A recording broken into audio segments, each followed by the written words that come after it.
Oi pessoal, tudo bom? Hoje eu vim fazer a resenha de A Velocidade da Luz de Javier Cercas, que é um livro ótimo, ótimo, muito bom mesmo. Esse livro aqui eu recebi da parceria com a Globo Livros, tá? Ele é da Biblioteca Azul, que é um selo da Globo Livros. Estou muito empolgada com esse livro e com os outros livros do Javier Cercas. Então vamos lá. A Velocidade da Luz conta a história de um jovem professor universitário que mora na Espanha, tá? Aí ele recebe a proposta de vir dar aulas de língua espanhola numa universidade nos Estados Unidos, numa cidade chamada Urbana, que fica pertinho de Chicago. Aí ele vem, até que esse narrador, que não tem nome, tá? É um narrador que não tem nome, a gente não sabe quem ele é. Ele conhece uma pessoa, um outro professor chamado Rodney Falk, que é um cara totalmente estranho, recluso, ele não conversa com ninguém, ninguém conversa com ele. Então a única coisa que ele sabe é que o cara, ele é um veterano da guerra do Vietnã.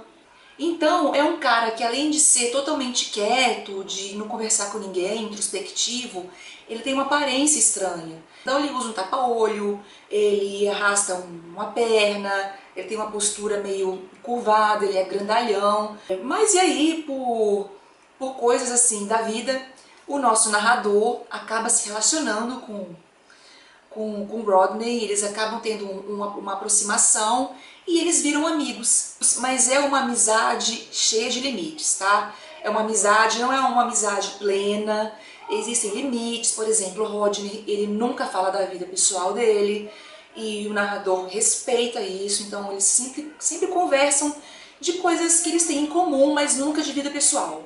E essa amizade leva a várias conversas, até que o narrador descobre que o Rodney é uma pessoa muito, muito inteligente, muito culta, que lê muitos livros, então ele conhece muito de literatura. Então eles passam tardes e mais tardes num bar, conversando sobre literatura, sobre autores, até que um dia o narrador, ele fala que ele tem um livro que está meio escrito e que ele gostaria muito da opinião do Rodney. Aí o Rodney, ele fala, olha, você quer mesmo minha opinião? Então você aguenta. Então ele pega o rascunho do livro e dá lá pro Rodney ler. E o Rodney simplesmente detona o livro do cara. Simplesmente fala que o seu livro é simplesmente horrível. Mas aí ele encara essa crítica como uma crítica construtiva e eles vão conversando a respeito. O Rodney dá vários conselhos para ele sobre ser escritor, sobre o que um escritor de sucesso tem que fazer, o que ele não tem que fazer. E aí, gente, é uma delícia, isso é uma delícia. Nesse ponto eu vou dar uma paradinha, vou recomendar para quem quer escrever um livro, para quem sonha em publicar e escrever um livro. Esse livro aqui é muito recomendado. E eu achei muito pertinente os conselhos, sabe, que o Rodney deu. Como que ele deveria se comportar se algum dia ele se tornasse um escritor de sucesso. Ou como que ele deveria encarar o fracasso, que é tão comum, né? Então, para quem quer publicar livro, esse livro aqui é muito legal, recomendo muito. Só que o que acontece? Eles entram de férias na universidade, cada um vai para um canto e tal, e quando o narrador volta de férias, cadê o Rodney? Sumiu, ninguém sabe dele, e como ele não é amigo de ninguém, ninguém tem telefone dele, ninguém sabe onde ele ir embora. E ele falou, caramba, eu preciso encontrar, né, meu amigo, afinal... Aí, com muito custo, ele consegue na secretaria da universidade o endereço da casa do pai de Rodney, que fica numa cidade ali perto. Chegando lá, ele se apresenta, eu sou um amigo do seu filho. Aí o cara já fica, né, o pai já achou estranho. Como assim ser amigo do meu filho? Meu filho não tem amigo, né? Só que aí ele falou que não sabia onde estava o cara, que não sabia dele, ele simplesmente viajou e não sabia de nada. Aí tá, o narrador vai embora, volta pra Urbana, sem saber o que pensar, sem saber onde está o amigo. E dias depois, o pai de Rodney liga, vem aqui que eu quero conversar com você. O narrador vai de novo até a casa do pai de Rodney. Chegando lá, o pai dele entrega para ele várias cartas que o Rodney escreveu quando ele estava lá na guerra do Vietnã, quando ele estava no fronte de batalha. E são várias cartas mesmo, algumas com lógica, outras só com ideias, outras contando algumas passagens da guerra, né?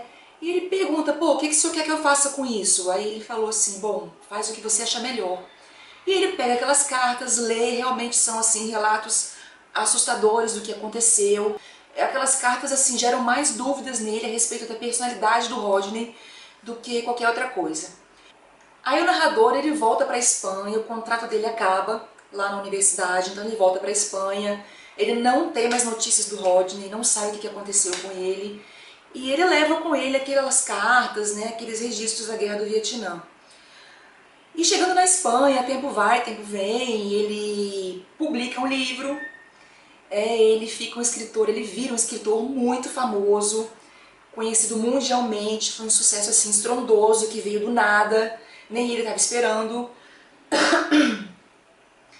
E o assunto do livro é um livro sobre a Guerra Civil Espanhola. E aí, gente, a gente tem uma divisão muito tênue sobre o que é realidade e o que é ficção. Porque o próprio autor, o Javier Cercas, escreveu um livro sobre a Guerra Civil Espanhola, que é esse aqui, Soldados de Salamina, que levou o Javier Cercas ao estrelato. Ele ficou conhecido mundialmente com esse livro aqui. Eu não li esse livro aqui ainda. Mas e a gente fica falando, e assim, tem a gente acaba não sabendo se o que é verdade e o que é ficção. Se o que está escrito aqui aconteceu ou não. Então tem uma mescla de coisas que aconteceram na vida pessoal do autor, sobre coisas que são somente da vida do narrador. Então você não sabe se quem está narrando o livro é o próprio Javier Cercas, ou se quem está narrando o livro é o narrador, mas ele mistura características da vida pessoal. Meio confuso, mas é assim mesmo que a gente se sente em relação ao livro. A gente não sabe o que é o que é verdade, o que é ficção. E isso é muito legal. Ele conta como é que foi a vida dele, enfrentando esse sucesso, e ele lembra muito dos conselhos de Rodney sobre o sucesso, sobre o fracasso, e acontece um monte de coisa, tá? E ele chega à conclusão que ele quer escrever um livro baseado nas cartas que ele recebeu do pai de Rodney, sobre a Guerra do Vietnã e sobre o que aconteceu lá. Só que tem muitas lacunas a serem preenchidas, ele precisa encontrar o Rodney. Então ele vai numa busca, ele continua buscando, ele volta assim, né, a querer encontrar o amigo, e história vai, história vem, e aí o que acontece? Eu não vou falar mais nada, porque mais do que isso é spoiler, tá? E o livro, eu só vou dizer o seguinte, gente, o livro é ótimo, é muito bom. A escrita de Javier Cercas é maravilhosa, a narrativa é ótima, tá? Você tem flashbacks de passado, de presente, que se misturam.